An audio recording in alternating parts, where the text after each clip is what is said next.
Hello, everyone. It is Fire Up Friday. It is Fierce Female Friday, and it's a MoxieChat day. It's like the trifecta of happiness for a Friday. And I am so excited for you to meet my amazing guest, who actually my first interaction with her was on Clubhouse. Through our friend Jen. We'll get to that in a little bit. But Lisa Kavanaugh is with us today. Of course, you know I love to read IG bios. So we'll start with that. It says, always exploring, digital nomad, leadership and life design coach in a little map drop with Sayulita, Mexico. And then at Rebel X Labs and at ready for this, everyone, at Surf Your Soul Retreat. I know you're all leaning in now. You've probably turned up the volume a little bit. So on Lisa's website, she writes this beautiful letter on the homepage. And I'm going to do that instead of a bio today because it really was singing to my soul. It says, "Hi, I'm Lisa. If you're here, that means you are in the investigative stage of designing a life that's different than the one you're currently living. I've been there. Former chief technology officer of a large software company, living a high pressure, high stress life, thinking that was a life well lived until I realized it wasn't. I've spent 7 years traveling around the world, creating, curating, and pressure testing tools so that I can design my own vision of what work and play should look like and live it. As an executive and life design coach, I get to work with others like you who want to do the same. I look forward to hearing your story and partnering with you to unlock the freedom you desire. Let's do this." So as you can tell by that letter, she is a soul sister lioness. She uses so many of our favorite words here in the Fire Up community. Welcome, Lisa. Hi, I'm so happy to be here. Thanks for having me. And you are currently in Sayulita, Mexico. And I of course had to pull out my map. I'm like, where is that? And it's a little bit north of Puerto Vallarta. Yeah. North of PV for all of you who've done your travel there.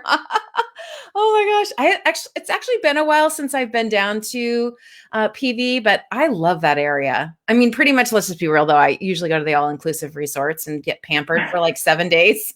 Although now after looking at your site and listening to your story, I'm like, maybe I should get out of the resort next time I go there. Yeah, come on down. Let's explore. So let's start with what is on your heart. There's so much going on in the world, and being in another country. What's tickling your heartstrings? Yeah, you posed this question to me last night, and I saw it, and I really sat with it for a minute. So it's like I had my quick answer, but I really wanted to sit with it. Like what's really on my heart. And the truth is, I just have so much deep gratitude on my heart. My husband and I had COVID a few weeks back and have recovered. But I had a few really hard, dark, anxiety-filled days in there, just like all that like inner worry getting kicked up. And I'm just feeling such deep gratitude to feel my spark come back, feel my light brighten again, feel strong in my body. I did my first like really hard workout this morning, and it just felt so good to be taking up that, my strength again. And so just feeling really deep gratitude for the little things we take for granted every day that we're reminded of when things aren't going so well. So that's what's on my heart right now. I love that. Well, I actually did watch your IG live where you were sharing that. And so we'll make sure to drop a link in the show comments and in the comments here on Facebook so that everyone can see that. However, I did notice something in scrolling and looking at your IGs, and that is you clearly have a passion for earrings. Oh my God. I was like, your collection must be art. That's hilarious. I did not expect you to say that. Yeah, well, it's funny because these are the tassels, and they're kind of like an everyday thing here. Like everyone sort of has them in this town in Sayulita. But folks that haven't been here always are drawn to them. They're pretty fun. I have them in like 10 colors. Yes, they're so spectacular. I have mine that a girlfriend made me. I don't know if you can see. Oh yeah, feathers, gorgeous. Feathers and there's all sorts of little symbols on them. So I love it though. It's earrings are fun. It's a fun way to, Yeah, add your little sass, moxie, and fire, which of course we love around here. So absolutely. your story is quite epic. And your journey, and I mean, let's just say Risk is your middle name, and Rebel is such a great name for your company, because you did this well before all of us learned we could do what it is that we do from wherever we are. Yeah. So let's talk about that. So you were the CTO. Okay, so first of all, female CTO, like you were in a whole layer unto yourself in that role. And then in Yeah. large the software space, and you were like feeling it all. So tell us a little bit about what inspired you to just ditch that, pack a bag, and head out with your. Wait, is the hashtag hot hubby? Is Yeah.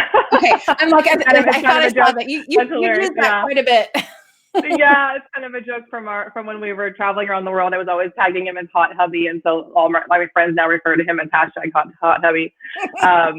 But so it's kind of a fun little playful thing. But yeah, so I was a CTO at Ask.com. It used to be Ask Jeeves way back in the day, for those that remember that. Oh yes, The butler. oh, the butler, totally. Yeah, and you said I was feeling all the things. Yeah, I was feeling all the things. And I had a pretty huge role, and I was also chief product officer for some point. And my husband and I had fallen in love traveling when we first met, and had taken 4 months to travel, and had promised ourselves that we would do that on a every 5 years or so. And 12 years went by, and I was grinding really hard. I was in a place where I was pretty classic workaholic, just riddled with stress and like no off switch, always available, always on, go, go, go, got to get the gold star, got to be the superwoman, got to like achieve. And my body broke down. I found myself in the hospital riddled with ulcers. I was diagnosed with Crohn's disease, which is a pattern of ulcers where your immune system, your gut is attacking itself, aligning itself.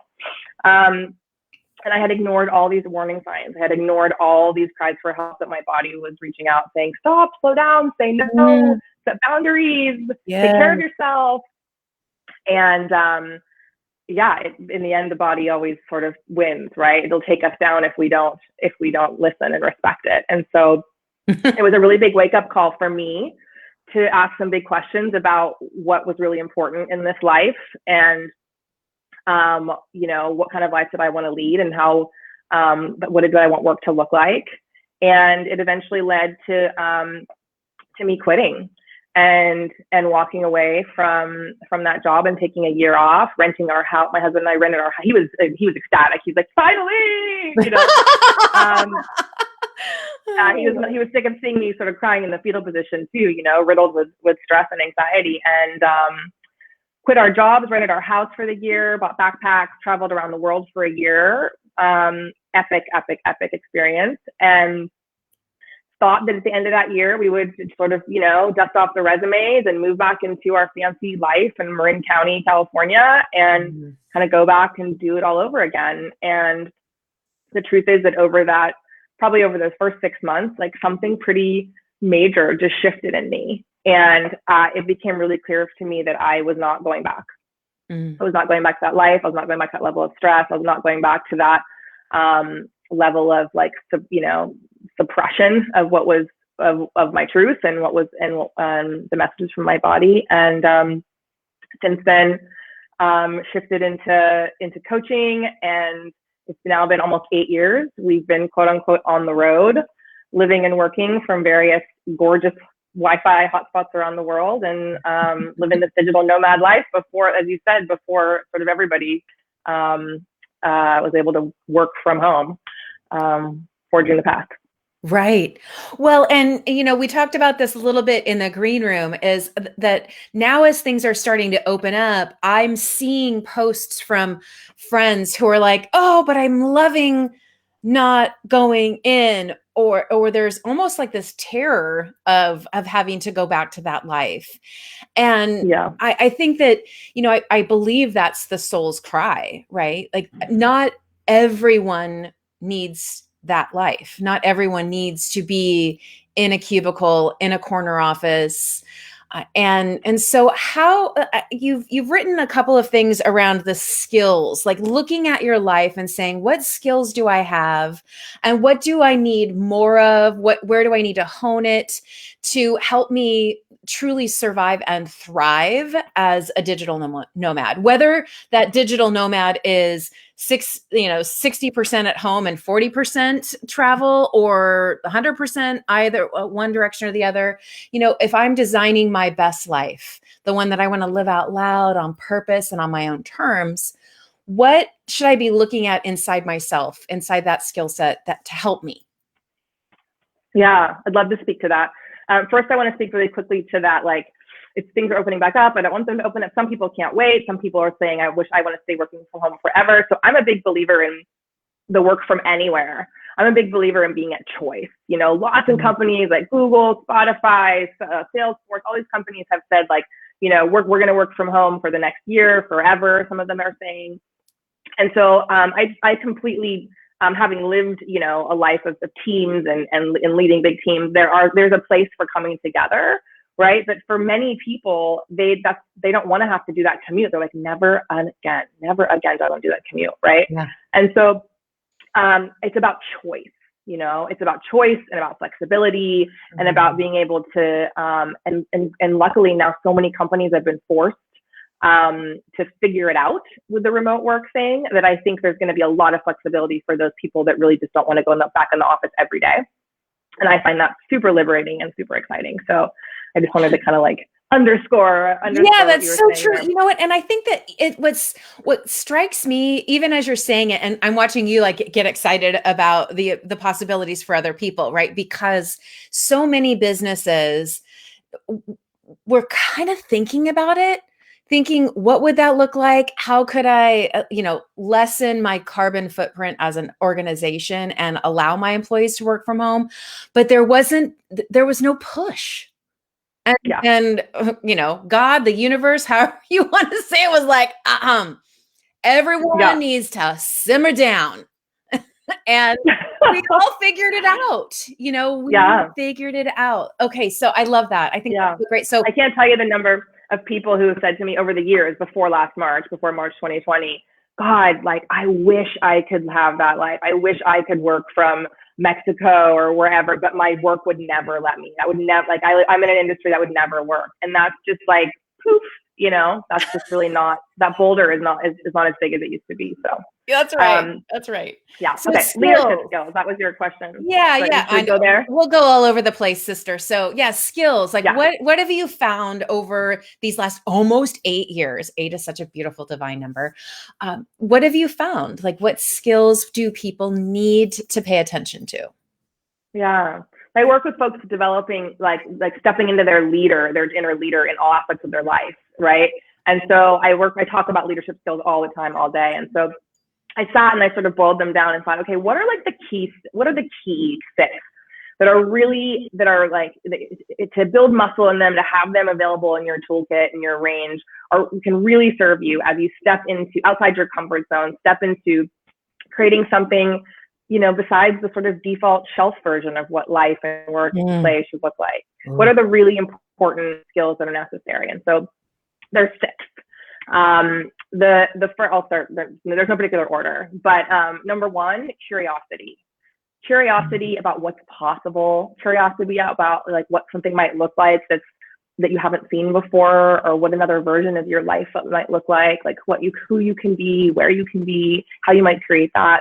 Curiosity as you're traveling and discovering new lands and new cultures. And so staying open and curious, I think is a really, really key one. Should I just go through them? Yeah, go for it. Yeah. Yeah. Number 2, courage. I mean, this might be like the one that's in all caps, because when we step outside our comfort zone, right, we all know, those of us that do the work in life, that comes with vulnerability, that comes with like passing through the valley of fear. So, courage to be brave and to try something new and to run experiments and to take that first step. I think courage is a really big one. It's one of my big values. I love that. Number 3, we're starting with the 3 C's. So curiosity, courage, creativity, right? Like creativity that comes not only into play as you're visioning, right? A leadership skill for visioning, but also for problem solving. Because when you're making it up, when you're navigating new foreign, territory, things happen, and there's a lot of uncertainty and unknown, and so creativity to go left and go around, when things kind of pop up as obstacles in your way, and when you think of it as a creative puzzle to solve, it's a very much different and much more empowering perspective than something's gone wrong, right? And so creativity to dream and to problem solve. Number 4, resilience, right? That resilience, that grit, some people might use that word, right? The ability to just take the next step and the next step and get back up when you trip, right? When we're learning new things and building new muscle, there's always that in-between path of knowing what we're doing, right? And so the resilience to keep on keeping on. I think that's so true. Well, and I think that word resilient or resilience is probably going to be on a lot of people's bodies as tattoos.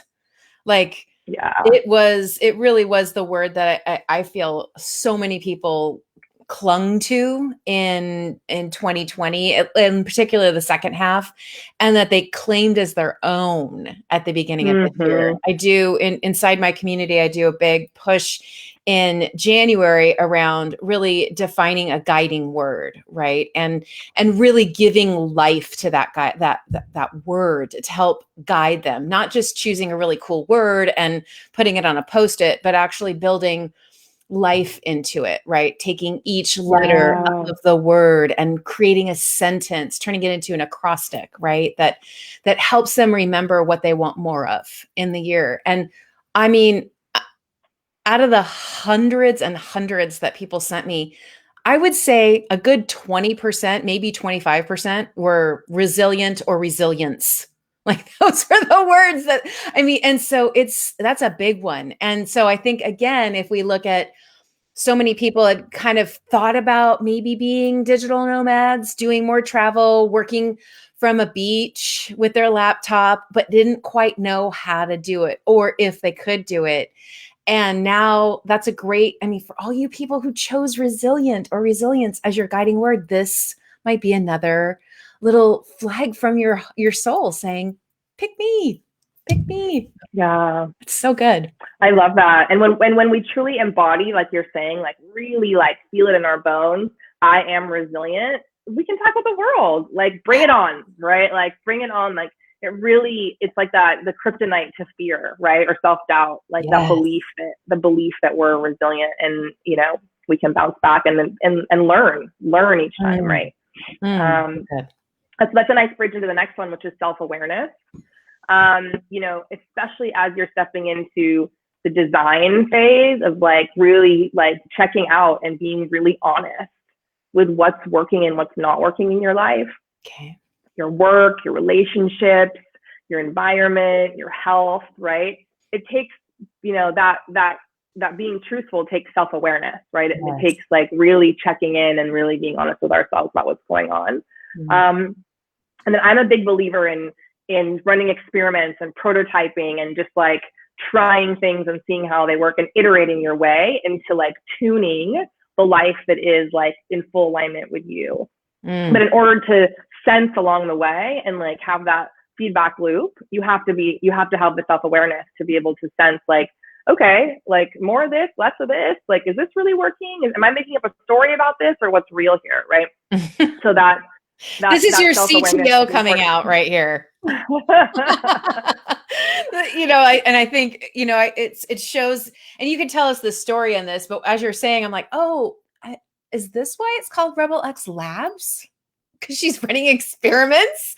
It's so good. Yeah. I love it. I love the I'm a proponent of whether in anything that you're doing in life, when you're trying to learn to do something different and have a different outcome, a different impact. Yeah. How do you I work with my clients, all the time. Like, what are the insights you're having? What are you learning? And then what are the actions you can take that are different to disrupt with the current status quo, with the intention of a specific outcome, a specific result. And then sometimes you get that result and sometimes you don't. But either way, there's learning, right? And then we can feed that back into, okay, so what did we learn? It's like a loop, a learning loop. What did we learn? What are we going to try next? What do we hope happens? Does it happen? And, and looping. So yeah, I mean, it's definitely based in like software development, agile, iterative software development, but it works beautifully in anything that you're trying to redesign. So I love it. Good picking up on that part of me. I could hear you geeking out. I was raised by an engineer, so I'm like, now it's all starting to connect here. Yeah.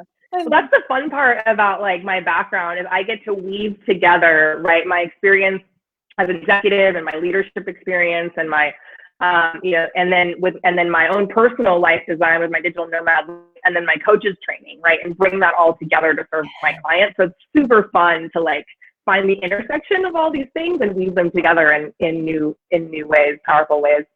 I love it. That is what makes what we do unique, right? Is like there are other life and leadership coaches out there, maybe one or two. Yeah. And so that's the beauty. I often talk about that when people are trying to uncover their purpose, they feel like, well, someone else already is doing that, so I couldn't possibly that as my purpose. Like they think their purpose has to be so unique. And it's like, well, you're the unique element and those you're meant to serve, right? Those you're meant to live your life in a way that is so authentic that they are attracted to your life because you innately have something they need. And I think it's so beautiful that you weave it in together, right? I mean, there are high-powered C-level executives out there who I'm sure are like dreading the go back. It's like, what do I do now? And ta-da!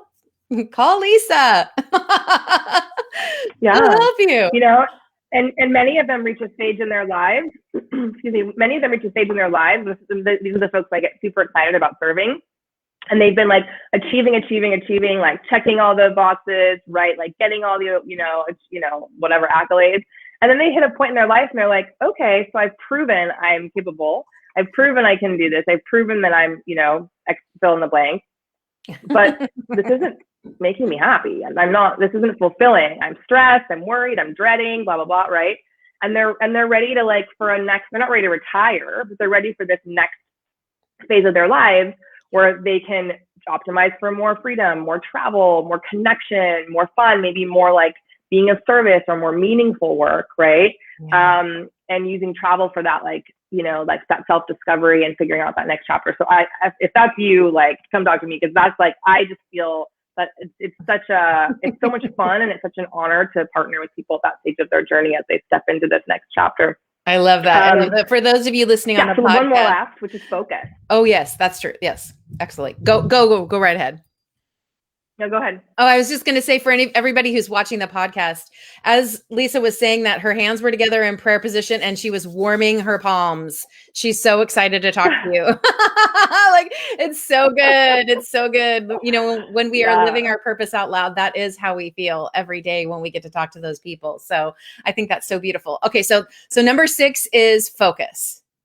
Focus. Yeah. Focus. So, when you're dreaming, you can go really big and really wide. So there's like focus on like zooming in and saying, okay, so like you can lead many amazing lives. Like I believe that there's not just one job, one career, one version. Like you could probably fit in like, I don't know, at least like 4 or 5, like really amazing careers, right? And like different, life. So it's a focus on like what next. Right. Okay. So what's the next amazing chapter I want to have in my life? So focus. And then also, as we talk about working remote, one of the challenges is the discipline, right? Like to create your own structure.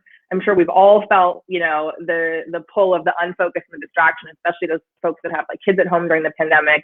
Focus it's not so easy sometimes. And so it's a critical leadership skill when you're talking about taking the show on the road. and, designing your life and working from anywhere. I love that. Well, so you've shared these skills, and what I found interesting is that you started with the word curiosity. And one of my favorite questions to ask guests is about 3 words they would use to describe themselves. And your second word was actually curious. And so I'd love to talk to you about the process of getting to your 3 words. And again, those words were tenacious, one of my favorites, curious, and golden. So let's start with tenacious. Where does that come from, and why did you choose that one? Yeah. Well, actually, I loved this. I loved this prompt, and I took a couple of stabs, and I thought, I wonder what other people would say. So I actually reached out to like 4 or 5, trusted friends to see, and it was so fun to see the words that came back. And golden actually came out of that, and I'll speak to why I chose that. But so tenacious is just, I'm determined. Like if I want something, I will like. If someone tells me no, or there's a block, like I'm going to try it. Okay, let's try this way. Let's try this way. Try this way. Let's try this way. Like I'm going to try to find a way around. And I get really excited about like cracking the code or like solving the puzzle or figuring out how to get a yes. So if I'm excited and determined to get a specific outcome, like I'll just, I'll try to get over those obstacles. And so, for me, it's like, I think it's the engineer in me too. Like unlocking that puzzle. So that's the tenacity. It serves me well. Maybe it's been annoying to some, but it served me well. I love it. You know what? I think we all love having tenacious friends, right? There's just something life-giving about being around someone who goes for what they want and doesn't allow the self-limiting thoughts to keep them there, right? And it's inspiring. So I love that. I love it. Okay, so the second word that you chose was curious. So where did that come from? Curious. Process. I'm just like all about the growth. I'm all about learning, growing. I'm constantly, reading books, doing online programs, getting coached. I've got a coach, I got a therapist. Like I'm like always trying to process, learn, surface, grow, become a better person, a better partner, a better coach, a better friend. And so a lot of the curiosity is grounded in growth and learning, but also like I love newness. I love strangers. It's probably the thing I've missed the most about not traveling as rapidly as I have in the past. This year is just like those serendipitous encounters in an airport or a restaurant or a coffee shop where you just like meet people and then they tell you about something and then that opens up a door to something you never knew. And so that's like totally my husband. 100%. Yeah. Like every person he meets is a potential best friend. It's so I want to meet this man. Yeah, I think I'll like him. I mean, he really cracks my world open because I'm usually like I'm an introvert for the most part. I mean, I consider myself ambivert, but introvert. Like when I'm on a plane, I have my headset on. When I'm at a restaurant at the airport, I'm focused. I've got my laptop out or I've got my screens. I'm not like looking around going, ooh, who could I talk to? Like I am in I'm too focused, some might say, right? I miss those opportunities. So I love that. Is it ambivert? What's that? I haven't heard that term. Ambivert is in the middle, so I can go one direction or the other. I mean, like ambidextrous. Yeah, exactly. Ambivert, totally. Yeah, exactly. Super cool. Okay, now golden. Let's get to this because I have never heard this one before. Yeah, so whenever I picture or do a visualization around like connecting with my true essence, I always what I connect with is this like golden sparkly light, like, and so if I'm picking a word that describes me at my best, right, like that's what came up with this light, more than the word. And then a friend of mine, when I asked her for the 3 words, she said golden. I was like, well, maybe I'm gonna like, and it felt a little vulnerable to put that on here, like she thinks she's golden. But it was, like when I'm at my best, I'm shining light all around. To me, it represents fun and magic and acceptance and love. And so I had an engineer who used to work for me, who's a dear friend, and he once said, Lisa, you're like a disco ball. You come in the room and you just like radiate all these little lights everywhere. And I always like, oh, I want to be that disco ball, So that all kind of comes together and in golden. I love that. Well, golden is related to the crown chakra. And so the beauty of that is what you're seeking in building your best life and how you've kind of ditched the senseless hustle and embraced and found your focus in this digital nomad life and pouring into others and helping others. To me, when you're saying that, the reason you see that and the reason others see that is because you are living your highest purpose, right? That is what that color represents. Some people see rainbows, so that could also be the disco ball. So disco ball, golden, whatever. Yeah. I love that. I think that that's so beautiful. And I think that especially because it's not how you're seeing it, it's simply you're seeing it.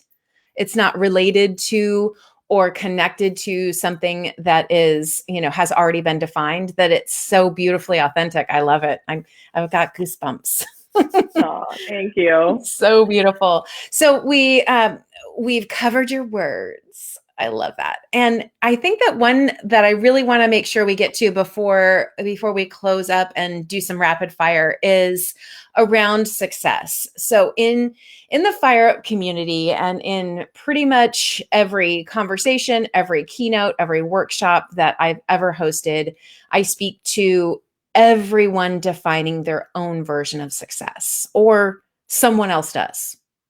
The media, your social media feed, a friend, a husband, a parent, someone else is shooting all over you, telling you what success means. So how do you define success in this season of digital nomadry, if that's a word? Digital nomadry. Yeah, I love that you're asking these questions because you're right. Like so much of our dissatisfaction and our suffering comes from us trying to measure ourselves against someone else's yardstick of success.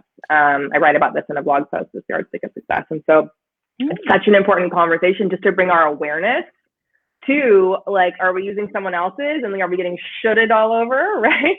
Right? Or are we actually owning it and defining our own and measuring against our own? And that's how we get to true alignment. So I mentioned this earlier, just like I mentioned success by being at choice, like, being at choice with where I live, how I spend my time, how much I work, how I'm working, who I'm working with. When I have freedom of choice there, like that's true success for me.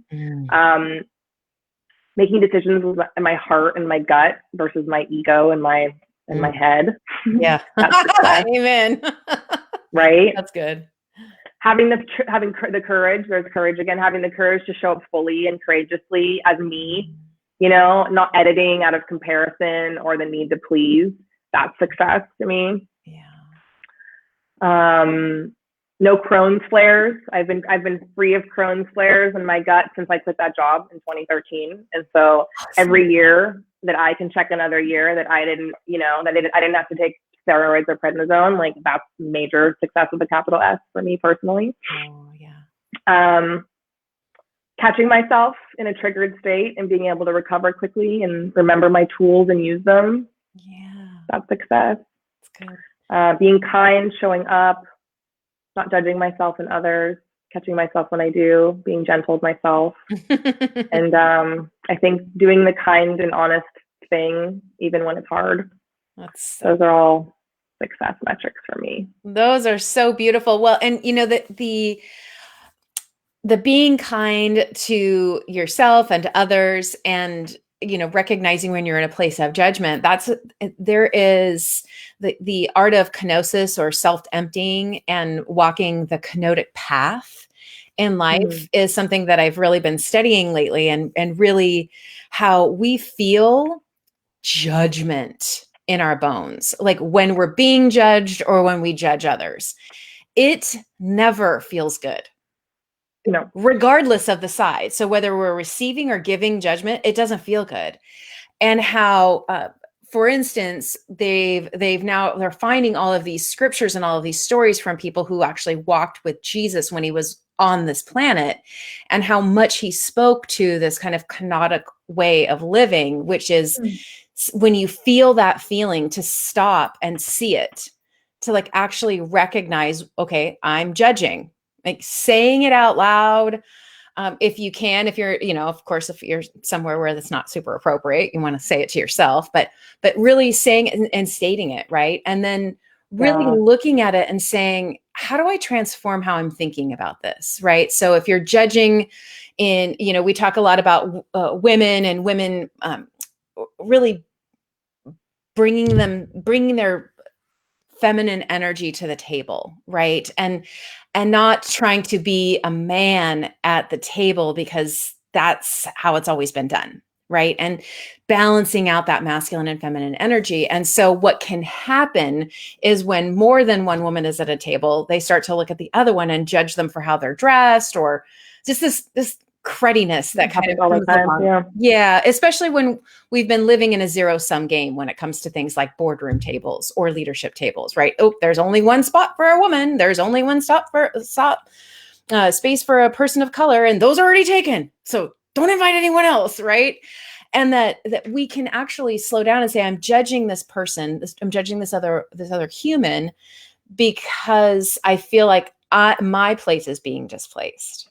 Right? Like, so seeing it, figuring out where the judgment's coming from, and then bringing love to it, saying that's a wound inside of me, right? That judgment is coming really from internally, from something that I have work to do, and then releasing it, right? You don't have to keep it. And there's such a beautiful shift in your own vibration, in your own energy, and really in the room when we can do that, when we can look at being kind and showing up. And when we do judge, because we do judge, it's simply, we all do. It's in our, it's how we are. We look and we, size people up, and we look in the room and look for, who's taller, who's shorter, who's this or who's that. And we have to train ourselves to not do that, right? To walk in as a whole person. And the self-judgment.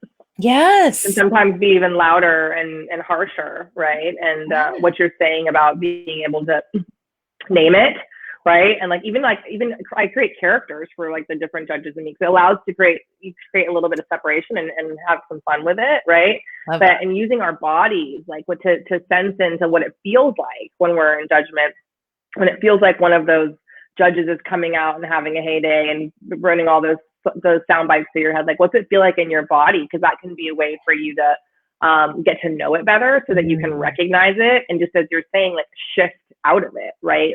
Hold it with love and gentleness, and then shift into something that is more aligned with your true self, right? Your true inner self. I love that so much. I love the naming. I love to name things. I name bags and all hats. I love giving inanimate objects names. So I'm so going to do that. That's going to be so much fun.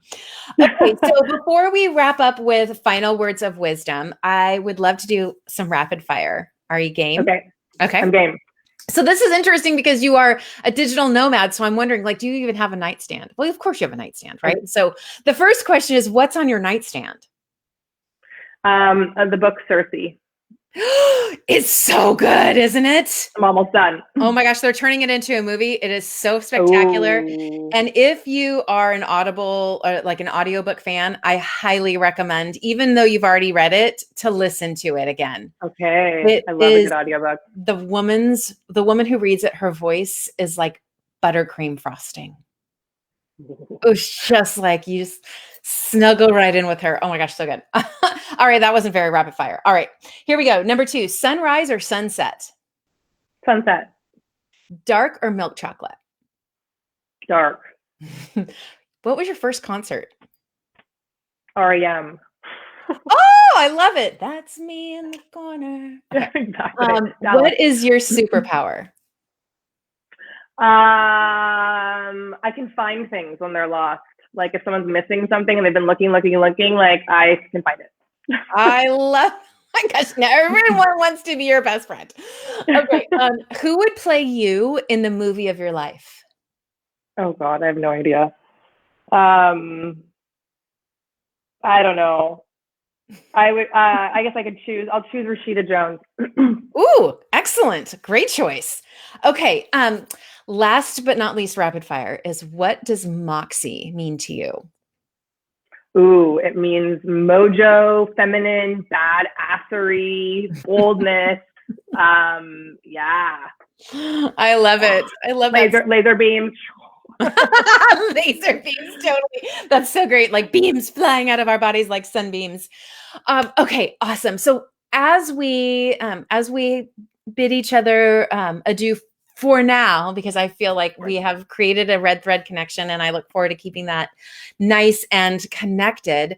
What is on your heart for final words of wisdom after we've had all of these conversations? Is there one more thing that you're thinking of that you really want to sprinkle over the community? I think listen within. That's what comes to me in the moment. Like, listen within, whether it's your body telling you to slow down or set boundaries, whether it's just like a pull that you're feeling, a desire for a shift, right? Whether it's just the need to slow down and be more gentle with our inner judges. Yeah, listen within. Listen within. I love that. So I know that you, we kind of teased about it when we read your IG bio about the Surf Your Soul retreat. With everything happening, are those still happening? Do you have one coming up? How will people get connected with you and plug in? Yeah, we have one coming up really soon in May, and we're sold out, but we just had a cancellation, so we have an open spot, maybe even 2. It's a super intimate 8 women, 4 nights, 5 days here in Sayulita, Mexico. Surf sessions in the morning, group coaching, soul sessions in the afternoon. It's May 18th to the 22nd. Okay. And we've got a lot of things we're putting in place to make sure people feel really safe with COVID and testing and all that good stuff. I can tell you more. It's www.surfyoursoulretreat.com. Also the same on Instagram. And it's a really, really beautiful coming together, deep connection, a lot of laughter, and a lot of personal growth and fun. I love that. We'll make sure to drop that into the comments. But I love the Surf Your Soul retreat. That sounds so amazing. I am not an in-water person. So beginners, most people are beginners. Most people have never surfed before. It's important to say too. So if you're feeling like that's the part that like, I've never surfed, well, you're all welcome. All levels are welcome. I love it. Well, thank you so much for joining today. And I'm so grateful to Jennifer for pinging you into that clubhouse room and for us having that conversation and for us taking that divine whisper and connecting and you grabbing a spot and us making it happen. So celebrating all around. I'm so excited for the Fire Up community to really get to know you and connect with you. So for those of you who are here live or listening to the replay or listening on the podcast, we have all of Lisa's links for you so that you can connect with her on Instagram, on all of her channels there, and her website, the Surf Your Soul Retreat link as well, so that we can really make it easy for you to get connected to her. So thank you so much for joining us, everyone, today. Lisa, again, heartfelt thank you very, very much for joining us today. And we will see you all soon. Thanks so much for joining us. Bye, everyone. Bye.